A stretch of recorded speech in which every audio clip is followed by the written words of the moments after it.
Hello YouTube, Anna Bella here, and today I'm doing my Doctor Who figurine collection part 44 and 45.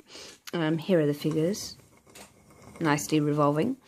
Anyway, I will get on with part 44. Okay, so here's the packaging. It is Cyberman from the 10th Planet, which is the first Doctor story, which is a William Hartnell story.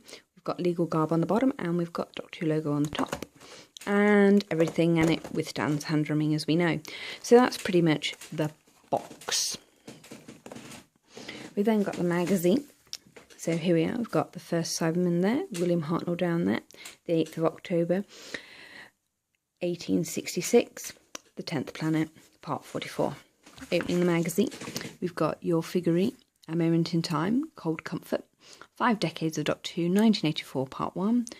The Big Ass, your questions answered. Why do the Cybermen from Mondas have eyes sometimes? People Who, Timothy Dalton. Okay, so that's that. And then there's an advert for part 45.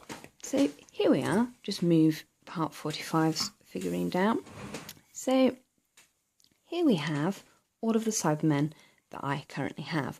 I also have this 10th Doctor Cyber Controller. He lives in there, he doesn't come out, he just sort of stays. So this is the second Doctor one, Cyberman. We've got the Cyber Leader from Earthshock, where Adric dies. Spoilers for those who haven't seen that, but really, how can that be classed as a spoiler? And then we've got the Nightmare in Silver, Iron Man, 11th Doctor, Cyberman. So there we go. As you can somewhat see, you can see their evolution quite nicely. So here we're going to look at the figure by itself. And just move the rest out of the way. Straighten stuff up. So here he is. He has human hands, because he's a Mondasian. And as we know, in the story, they are slowly becoming cybernised, hence why we have a life support system outside on the front here. Also white, so they're somewhat, not quite all cybernised, which is probably the reason why some of them have eyes. See if we can get a close-up. Oh, that's brilliant. So there we are, that's the top view. Spin him around. So there he is. So that's the first ever Cyberman. If I put him next to the second Doctor Cyberman, you can see that they're still in the suits pretty much, and the life support system is still pretty much on the front, but is much smaller, doesn't have all these tubes, still have the handles on the head, because they all should have handles. Boom, boom, boom.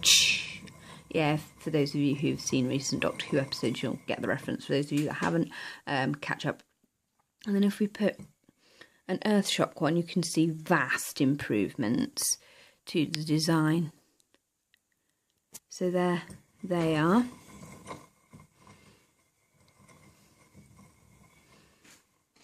Top shots for you. If I move these down and then get out the most recent, you can see there's a huge difference between the two.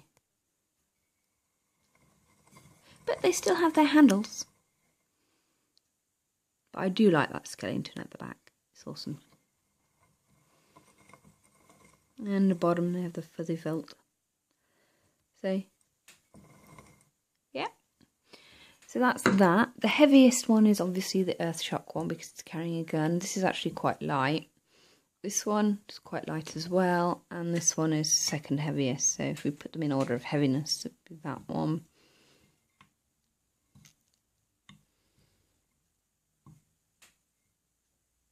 Yeah, and you can also see like the height, because the first one really isn't that big in comparison to the rest, but there they are in sort of weight order. I'm going to move on now to part 45, which is another 12th Doctor story. So it's a robot night from the Robots of Sherwood. It's 12th Doctor story, Doctor Who. Withstands hand drumming, as we know. Put the figure just there. Okay. So this is the magazine. Robot Night, 12th Doctor, 6th September 2014, part 45. This is a classic figure. That one. Sorry if I didn't mention it, but to be absolutely honest, I don't really see why I should, because it's a William Hartnell story. Your Figurine, A Moment in Time, We Could Be Heroes, 5 Decades of Doctor Who, 1984, Part 2, The Big Ask, Your Questions Answer, The People Who. So, Ines Lloyd. Okay, and I'll show you the back at the end of the video. So here's the night.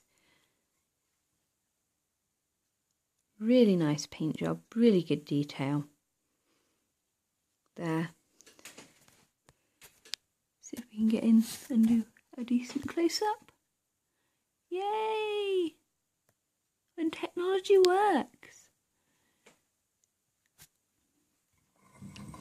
So there's the back of the figure, so you can really see the detail. It's quite good. Take all these other ones off. Say hi to the one in the tomb. Hello, I'm in a tomb. You can see his brain. So these are these two. And just whiz them round. Top views. Some really, really good detail, particularly on the face. There. And on his breastplate. Yeah. So this is the end of the review. Next time it's part 46 and it will be Cassandra, or the Lady Cassandra from New Earth, which is a 10th Doctor story. I know there have been some issues about people complaining that they haven't been doing enough classic figures and that they've done quite a lot of 12th Doctor figures.